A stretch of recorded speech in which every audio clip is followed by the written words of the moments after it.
Sekarang kita masuk pada bagian yang pertama, yaitu jurnal. Jurnal merupakan catatan kronologis dan sistematis atas seluruh transaksi keuangan yang ada dalam sebuah entitas. Nah, dalam melakukan pencatatan transaksi ke dalam jurnal digunakan metode double entry, di mana setiap transaksi akan dicatat sebelah debit dan juga sebelah kredit. Terdapat dua basis yang akan digunakan dalam mencatat akuntansi di pemerintah daerah, yaitu basis akrual dan juga basis kas. Selanjutnya kita masuk pada jurnal LO atau jurnal laporan operasional. Jurnal ini digunakan untuk mencatat transaksi terkait aset, kewajiban, ekuitas, pendapatan, laporan operasional, dan juga beban. Nah, di jurnal ini nantinya akan menghasilkan laporan operasional dan neraca. Untuk mengetahui mana yang akan dicatat di sisi debit dan juga sisi kredit, terlebih dahulu kita harus mengetahui saldo normal dari tiap akun melalui persamaan akuntansi yang ada. Nah, saldo normal berhubungan dengan posisi akun di dalam persamaan akuntansi. Akun yang berada di posisi kiri bersaldo normal debit. Akun yang berada di sisi kanan bersaldo normal kredit. Debit berarti sisi kiri, dan yang berada di sisi kiri persamaan akuntansi adalah kelompok aset. Dengan demikian, akun yang sudah masuk ke dalam kelompok aset akan dicatat di sisi debit dengan syarat nilainya positif. Apabila nilai dari kelompok aset tersebut negatif, maka akan dicatat pada sisi lawannya, yaitu kredit. Kredit berarti sisi kanan, dan yang berada pada sisi kanan persamaan akuntansi adalah kelompok kewajiban dan juga ekuitas. Dengan demikian, akun yang masuk ke dalam kelompok kewajiban dan ekuitas akan dicatat di sisi kredit dengan syarat nilainya positif. Apabila dari kelompok kewajiban dan ekuitas tersebut negatif, maka akan dicatat pada sisi lawannya, yaitu debit. Nah, yang selanjutnya itu jurnal laporan realisasi anggaran atau LRA. Merupakan jurnal berbasis kas. Jurnal LRA digunakan untuk mengakui adanya realisasi anggaran atas pendapatan LRA, penerimaan pembiayaan, belanja, transfer, dan pengeluaran pembiayaan. Jurnal LRA ini nantinya akan menghasilkan laporan realisasi anggaran. Nah, jurnal ini juga digunakan untuk merekam anggaran dan realisasi selama periode berjalan. Baiklah, kita masuk pada bagian buku besar. Setelah transaksi dicatat dalam jurnal, tahap selanjutnya adalah mengklasifikasikan transaksi berdasarkan akunnya ke dalam buku besar. Buku besar kumpulan catatan transaksi per akun. Setiap akun memiliki satu buku besarnya masing-masing, sehingga jumlah buku besar yang dimiliki sebuah entitas sama banyaknya dengan jumlah akun yang dimilikinya. Buku besar dibuat dalam sebuah format tertentu dan dengan aturan tertentu yang telah disepakati. Tiap buku besar memuat informasi nama SKPD, nama rekening, kode rekening, pagu APBD, dan pagu perubahan APBD sebagai kontrol. Batas maksimal transaksi untuk masing-masing akun tidak boleh melebihi pagu anggarannya. Pada kolom tanggal diisi dengan tanggal transaksi, kolom uraian diisi dengan informasi keterangan terkait transaksi. Kolom ref atau referensi diisi dengan halaman jurnal transaksi. Kemudian, di kolom debit atau kredit diisi nilai nominal transaksi sesuai dengan jurnal. Kolom saldo diisi dengan akumulasi nilai transaksi-transaksi dari akun terkait. Proses klasifikasi transaksi dari jurnal ke buku besar dikenal dengan istilah posting. Sebelum melakukan posting, terlebih dahulu memasukkan saldo awal untuk akun-akun aset, kewajiban, dan ekuitas yang diperoleh dari neraca awal tahun ke dalam buku besarnya masing-masing. Ketika transaksi periode berjalan telah dimulai, Tiap transaksi yang telah dicatat dalam jurnal kemudian diposting ke buku besar. Baiklah, selanjutnya neraca saldo. Setelah selesai melakukan proses klasifikasi transaksi ke dalam buku besar, tahap selanjutnya adalah menyusun neraca saldo. Neraca saldo merupakan sebuah daftar yang memuat nama setiap buku besar atau kode rekening dan saldonya pada tanggal tertentu. Penyusunan LRA atau penyusunan laporan realisasi anggaran. LRA disusun dengan cara memasukkan nilai saldo kelompok pada akun pendapatan LRA, belanja, transfer, dan pembiayaan ke dalam format LRA. Total pendapatan LRA dikurangi total belanja dan transfer akan menghasilkan surplus atau defisit LRA. Kemudian surplus atau defisit LRA ditambah dengan penerimaan pembiayaan dan dikurangi dengan pengeluaran pembiayaan akan menghasilkan silpa atau sikpa.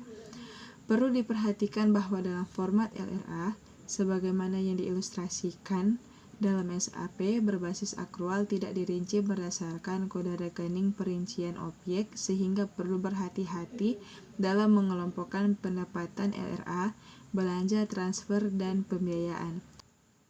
Setelah membuat LRA, langkah selanjutnya adalah membuat jurnal penutup LRA untuk menutup akun-akun terkait anggaran dan realisasinya. Jurnal penutup ini berfungsi untuk membuat saldo dari akun-akun anggaran realisasinya menjadi 0 pada awal periode. Cara menutup akun-akun tersebut adalah dengan mencatat pada lawannya. Akun pendapatan LRA yang pada saat direalisasikan jurnal pada sisi kredit, maka ketika ditutup akan dicatat di sisi debit. Akun belanja yang pada saat realisasi di jurnal pada sisi debit, maka ketika ditutup akan dicatat pada posisi kredit. Begitu juga dengan akun transfer, akun penerimaan pembiayaan, akun pengeluaran pembiayaan, akun estimasi pendapatan, akun apropriasi belanja, dan akun estimasi perubahan sal. Jumlah sisi debit sama dengan sisi kredit. Berikut akan disajikan contoh jurnal penutup LRA untuk SKPD.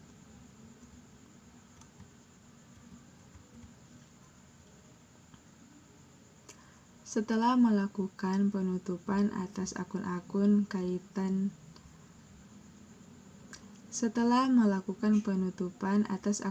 terkait anggaran dan realisasinya, maka akan diperoleh neraca saldo setelah penutupan LRA, di mana tidak terdapat lagi akun-akun terkait anggaran dan realisasinya. Jurnal laporan operasi digunakan untuk mencatat transaksi terkait aset, kewajiban, ekuitas, dan pendapatan laporan operasi, serta beban. Jurnal laporan operasi ini nantinya akan menghasilkan laporan operasi dan neraca. Bagaimana cara melakukan pencatatan transaksi dengan jurnal laporan operasi? Untuk mengetahui mana yang dicatat di debit dan mana yang dicatat di kredit, kita harus mengetahui saldo normal dari tiap akun melalui persamaan akuntansi yang sudah dijelaskan di bab sebelumnya. Saldo normal berhubungan dengan posisi akun di dalam persamaan akuntansi. Akun yang berada di posisi sebelah kiri normal debit. Akun yang berada di posisi kanan bersaldo normal kredit. Debit berarti sisi kiri, dan yang berada pada sisi kiri persamaan akuntansi adalah kelompok aset. Dengan demikian, akun yang masuk ke dalam kelompok aset akan dicatat di sisi debit dengan syarat nilainya positif. Apabila nilai dari kelompok aset tersebut negatif, maka akan dicatat pada sisi lawannya yaitu kredit. Kredit berarti sisi kanan. Dan yang berada pada sisi kanan persamaan akuntansi adalah kelompok kewajiban dan ekuitas. Dengan demikian, akun yang masuk ke dalam kelompok kewajiban dan ekuitas akan dicatat di sisi kredit dengan syarat nilainya positif. Apabila nilai dan kelompok kewajiban dan ekuitas tersebut negatif, maka akan dicatat pada sisi lawannya yaitu debit. Saldo normal berhubungan dengan posisi akun di dalam persamaan akuntansi.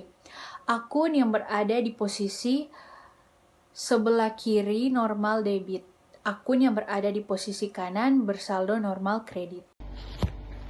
Penyusunan neraca. LO disusun dengan cara memasukkan nilai saldo kelompok akun, aset, kewajiban, dan ekuitas ke dalam format neraca.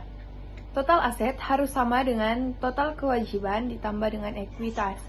Surplus atau defisit LO akan menambah ekuitas jika nilainya positif atau surplus dan akan mengurangi ekuitas jika nilainya negatif atau defisit. Sama seperti format LRA dan LO, format neraca sebagaimana yang diilustrasikan dalam SAP berbasis akrual juga tidak dirinci berdasarkan kode rekening perincian objek, sehingga perlu berhati-hati dalam mengelompokkan aset, kewajiban, dan ekuitas. Berikut akan disajikan contoh pengelompokan aset tetap dari neraca saldo ke format neraca.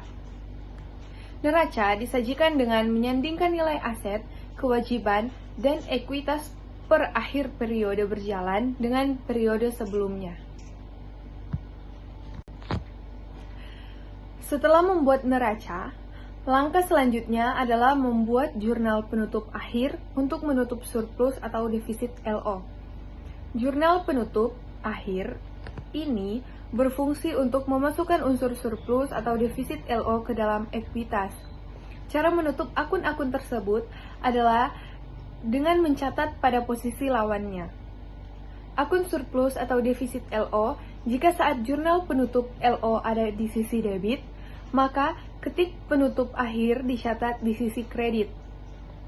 Sementara itu, jika akun surplus atau defisit LO saat jurnal penutup LO ada di sisi kredit, maka ketik penutup akhir dicatat di sisi debit. Untuk penyeimbang sisi debit dan kredit, jurnal penutup akhir adalah akun ekuitas. Jumlah sisi debit harus sama dengan sisi kredit. Berikut akan disajikan contoh jurnal penutup akhir untuk SKPD. Setelah melakukan penutupan atas surplus atau defisit LO, maka akan diperoleh neraca saldo akhir, di mana tidak terdapat lagi akun surplus atau defisit LO karena sudah masuk ke dalam nilai ekuitas. Penyusunan LPE. LPE disusun dengan cara memasukkan nilai awal ekuitas yang diperoleh dari neraca awal tahun ke dalam format LPE. Diakumulasi dengan surplus atau defisit LO tahun berjalan. Dengan kumulatif perubahan kebijakan atau kesalahan mendasar sehingga menghasilkan ekuitas akhir. Ekuitas akhir yang ada di LPE harus sama dengan nilai ekuitas yang ada di neraca. LPE disajikan dengan menyandingkan nilai perubahan ekuitas berjalan dari tahun sebelumnya. Penyusunan laporan perubahan SAL. Laporan perubahan SAL disusun dengan cara memasukkan nilai SAL awal tahun yang merupakan nilai SAL akhir tahun sebelumnya ke dalam format laporan perubahan SAL, dikurangi dengan penggunaan SAL sebagai penerimaan pembiayaan tahun berjalan. Hasilnya kemudian diakumulasikan dengan SILPA atau SIKPA tahun berjalan yang diperoleh dari LRA. Diakumulasikan dengan koreksi kesalahan pembukuan tahun sebelumnya serta lain-lain yang mempengaruhi nilai SAL sehingga akan diperoleh nilai SAL akhir. Akan menjelaskan tentang laporan arus kas atau biasa disingkat LAK. LAK disusun dengan mengklasifikasikan arus kas masuk dan arus kas keluar ke dalam kategori aktivitas operasi, aktivitas investasi, aktivitas pendanaan, dan aktivitas transitoris. Informasi terkait arus kas masuk dan arus kas keluar dapat diperoleh dari laporan realisasi anggaran atau LRA, karena laporan realisasi anggaran disusun berdasarkan arus kas masuk dan arus kas keluar. Selain itu, informasi kas masuk dan kas keluar bisa juga diambil dari catatan buku kas umum bendahara. Terima kasih.